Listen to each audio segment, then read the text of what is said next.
Tamer Shama back once again of RotoExperts.com, this time with start sits at the quarterback position for week 9. And the one and only start I have for you for this upcoming weekend is Mark Sanchez. He's going to be going up against the Detroit Lions in Detroit. And Sanchez had a tough week 8. He had to battle some wins at the Meadowlands, was not as accurate as he usually is, threw a couple of interceptions, didn't really rack up the yards, and of course the Jets were shut out, so he didn't get in the touchdown column.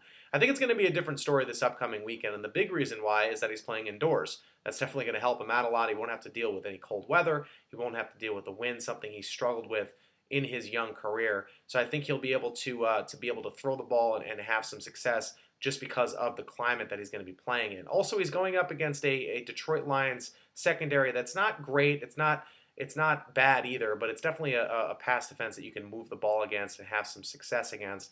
And also the Detroit Lion offense is pretty good. They're putting up a lot of points. They're definitely a potent offense, and I think that the Jets are going to have to throw the ball and have to move the ball down the field and look to get big plays through the passing game in order to have a chance to win this game. This is not an easy game for them, and they can't just rely on their defense and their running game to try to eke out a win. They're going to have to let Sanchez throw the ball, and I think he's going to have success doing so. So look for him to top 200 yards, have a couple of touchdowns. It should be a good week for Mark Sanchez. I have two sits for you. The first sit is Josh Freeman. He's going to be going up against the Falcons in Atlanta. And Freeman's obviously been very good this year. He's been a surprise at the quarterback position, but I think it's going to be a different story for this upcoming weekend. This is the biggest game that Josh Freeman has ever played in at the NFL level. It's a game against a division rival in Atlanta. The Tampa Bay Buccaneers are obviously good this season, so this is a really big game for him. And I think the pressure is going to get to him a little bit in this game. He's going up against a good home team and a hostile crowd in Atlanta,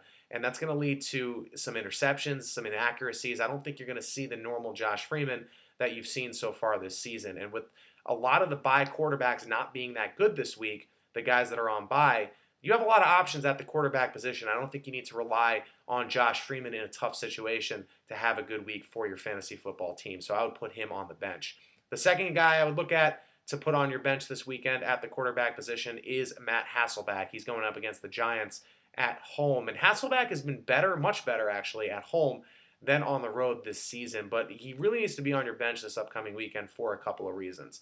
First of all, he's going up against a good Giant pass defense. This pass defense is allowing some of the lowest yardage totals in the NFL as far as passing yards go by an offense. They're definitely holding passing offenses down. They're getting some picks. They're obviously getting after the quarterback with that ferocious pass defense. So I don't think he's going to be able to have success throwing the ball through the air in this game against that Giant pass defense. Also, you look at his situation and you look at the pass rush he's going up against. He's an older quarterback. He's coming off a slight concussion in Week 8. He's going to play this weekend, but still he's a little banged up coming off of Week 8 where he was sacked 8 times against the Oakland Raiders, and he's going up against a pass defense that's knocked out numerous quarterbacks this year. Now, I would usually say that's a fluke because obviously defenses, don't get into a routine of knocking out quarterbacks on a week in, week out basis, but the Giants have done it so much this year, and Hasselbeck is such a prime candidate to get knocked out that it's definitely a possibility, and you have to factor